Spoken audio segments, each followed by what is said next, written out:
ناظرین کرام، ربیع الاول شریف کا آغاز ہو چکا ہے اور اس بابرکت مہینے میں رسول اللہ صلی اللہ علیہ وسلم کی جو ولادت باسعادت ہوئی ہے، تو اسی نسبت سے ہم آج کا جو ہمارا موضوع ہوگا وہ سیرت النبی صلی اللہ علیہ وسلم ہوگا۔ آپ صلی اللہ علیہ وسلم کے جو اوصاف ہیں، کمالات ہیں، جو جمالات ہیں، اسی پر گفتگو کریں گے۔ اور اسی ساری موضوع پر گفتگو کرنے کے لیے ہمارے ساتھ موجود ہیں Islamic studies head of department doctor Shoaib Arif صاحب۔ السلام علیکم ڈاکٹر صاحب۔ وعلیکم السلام ورحمۃ اللہ ڈاکٹر صاحب کیسے مزاج ہیں؟ الحمدللہ بالکل۔ ڈاکٹر صاحب آپ جانتے ہیں کہ ربیع الاول کا آغاز ہو چکا ہے، تو اس نسبت سے کسی بھی ایک عام انسان کے لیے اگر ہم سیرت طیبہ کی بات کریں تو اس کا علم ہونا، اس کا مطالعہ ہونا کس قدر ضروری ہے؟ بسم اللہ الرحمن الرحیم۔ سب سے پہلے تو میں شکر گزار ہوں HEC کے ویب ٹی وی کا اور آپ کا کہ آپ نے مجھے اس اہم موقع پر گفتگو کرنے کے لیے یہاں اسٹوڈیو میں بلایا۔ جو یعنی مہینہ اس وقت چل رہا ہے یہ حضور نبی اکرم صلی اللہ علیہ وآلہ وسلم کی ولادت کا مہینہ ہے۔ چونکہ اس مہینے کو حضور نبی اکرم صلی اللہ علیہ وآلہ وسلم کی ذات کے ساتھ ایک خاص نسبت حاصل ہے، تو اس نسبت کی وجہ سے جب یہ مہینہ آتا ہے تو پوری دنیا میں مسلمان حضور نبی اکرم صلی اللہ علیہ وآلہ وسلم کی ولادت کی خوشیاں مناتے ہیں، سیلیبریٹ کرتے ہیں۔ حضور نبی اکرم صلی اللہ علیہ وسلم کی سیرت کی محافل کا انعقاد کیا جاتا ہے، کانفرنسز منعقد کی جاتی ہیں۔ تو یہ جو سارے کا سارا ہے یہ حضور نبی اکرم صلی اللہ علیہ وسلم کی ذات کے ساتھ محبت اور وارفتگی کا ایک اظہار ہے کہ جو خود بہت فطری طور پر انسان کے اندر سے یہ جذبات پیدا ہوتے ہیں کہ اللہ تعالیٰ کی ذات نے اس کی فطرت میں یہ بات رکھی ہے کہ جب اس کو کوئی نعمت ملتی ہے، جب اس کو کوئی انعام ملتا ہے، جب اس پر اللہ تعالیٰ کی کوئی کرم نوازی ہوتی ہے، اللہ کی رحمت اس کی طرف آتی ہے، تو وہ پھر اس کو جب اپنے دامن میں سمیٹتا ہے تو اس کے اندر سے خوشی پھوٹتی ہے۔ تو اسی وجہ سے یہ ایک فطری بات ہے کہ مسلمان حضور نبی اکرم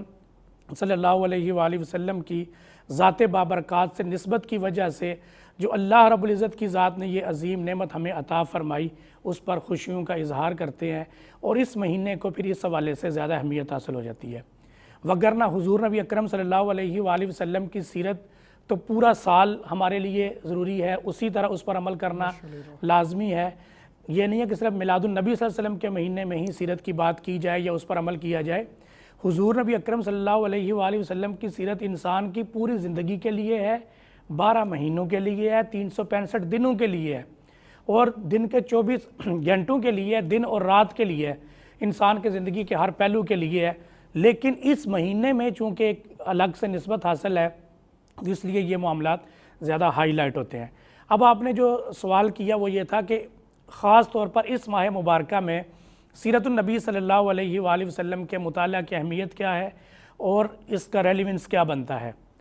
حضور نبی اکرم صلی اللہ علیہ وآلہ وسلم کی ذات کو اللہ رب العزت نے بھیجا ہی اس دنیا میں اس لیے تھا کہ آپ صلی اللہ علیہ وآلہ وسلم کی ذات بابرکات کو دیکھ کر، آپ کے اسوہ کو دیکھ کر، آپ کی سنت اور سیرت کو دیکھ کر اس پر عمل کیا جائے۔ 1,24,000 انبیاء بھیجنے کا مقصد ہی یہی تھا کہ اللہ رب العزت کی ذات نے جو ہدایت کا نظام جاری فرمایا ان کی عملی شکل انبیاء کو بنا کر بھیجا، ان تعلیمات کا پیکر انبیاء کو بنا کر بھیجا۔ اور حضور نبی اکرم صلی اللہ علیہ وآلہ وسلم چونکہ سب سے آخر میں تشریف لائے، آپ آخر الزمان نبی ہیں، آپ خاتم النبیین ہیں، اب قیامت تک آنے والے انسانوں کے لیے اور قیامت کے بعد بھی آپ ہی نبی اور رسول ہیں، آپ کی نبوت اور رسالت چلے گی۔ اب چونکہ انسان شعوری طور پر بہت ترقی کی منازل طے کر چکا ہے، انسان نے کہاں سے زندگی کا آغاز کیا اور آج انسان ترقی کی کن منازل پر طے کر کے جس مقام پر کھڑا ہے، تو یہی بنتا تھا کہ حضور نبی اکرم صلی اللہ علیہ وآلہ وسلم اس وقت ہی تشریف لائیں جب انسانی شعور اپنے کمال کو پہنچ چکا ہو، جب انسانی ترقی اپنے کمال کو پہنچ چکی ہو، اور پھر اللہ رب العزت کی ذات نے چونکہ اب قیامت تک اور مابعد قیامت یہ سارا دور آپ کی نبوت اور رسالت میں ڈال دی ہے، اس لیے یہ ضروری تھا کہ آپ صلی اللہ علیہ وآلہ وسلم کی سیرت اتنی جامع، اتنی کامل ہوتی کہ انسان ہر دور میں اس سے اپنے لیے رہنمائی لے سکتا۔ تو حضور نبی اکرم صلی اللہ علیہ وآلہ وسلم کی جو سنت اور سیرت ہے، اللہ رب العزت کی ذات نے فرمایا لَقَدْ كَانَ لَكُمْ فِي رَسُولِ اللَّهِ أُسْوَةٌ حَسَنَةٌ، کہ حضور نبی اکرم صلی اللہ علیہ وآلہ وسلم کی جو شخصیت ہے، جو آپ کی سنت ہے، جو آپ کی سیرت ہے، اس کے اندر اللہ رب العزت کی ذات نے تمہارے لیے ایک خوبصورت اور کامل نمونہ رکھ دیا ہے۔ اسی طرح قرآن مجید کی بے شمار آیات کے اندر اللہ رب العزت کی ذات نے جہاں اپنی اطاعت کا حکم دیا، وہیں حضور نبی اکرم صلی اللہ علیہ وآلہ وسلم کی اطاعت کا بھی حکم دیا۔ اور قرآن پاک کا اسلوب یہ ہے کہ اگر ہم قرآن مجید کا مطالعہ کریں تو اللہ رب العزت کی ذات نے تقریباً 40 سے زیادہ ایسی آیات نازل فرمائیں کہ جن کے اندر اطاعت کا حکم دیا۔ اب اطاعت کیا ہے؟ اطاعت اس پیٹرن کی پیروی ہے، اس طریقہ کار کے مطابق چلنا ہے، اس سنت اور سیرت پر چلنا ہے جو حضور نبی اکرم صلی اللہ علیہ وآلہ وسلم نے ہمارے سامنے پیش فرمائی۔ اور قرآن پاک کا اسلوب یہ ہے کہ ان ساری آیات میں اللہ رب العزت کی ذات نے اگر 40 کے قریب آیات نازل فرمائیں تو آدھی آیات ایسی ہیں کہ جن میں اپنی اور اپنے رسول صلی اللہ علیہ وآلہ وسلم کی اطاعت کا اکٹھا حکم دیا، اطیعوا اللہ و اطیعوا الرسول۔